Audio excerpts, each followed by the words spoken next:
Siz Allohdan qo'rqar ekansiz. Albatta qo'rqaman qizim. Bu qanday so'z bo'ldi? Biroz avval namoz o'qidingiz. Ha, o'qidim o'g'lim.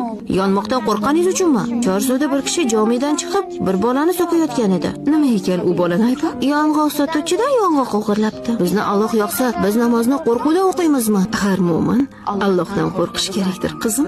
Allohning buyruq va qaytariqlariga bo'ysunmasa, yonishini bilish kerak. Ba'zan to'g'ri ishlarimiz xatolarimizdan ko'p bo'ladi. Ba'zan esa xatolarimiz to'g'rilarimizdan ko'p bo'ladi. U holda nima qilmoq kerak? Xo'sh, Tavba qilishimiz kerak. afarin senga. Tavba qilsak, afv etilgan bo'lamizmi? Robbimni tavba eshiklari har doim ochiqdir qizim.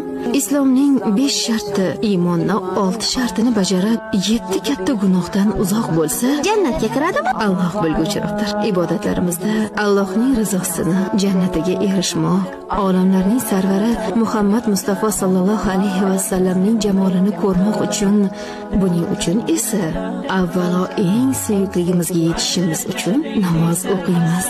Ya marhaba.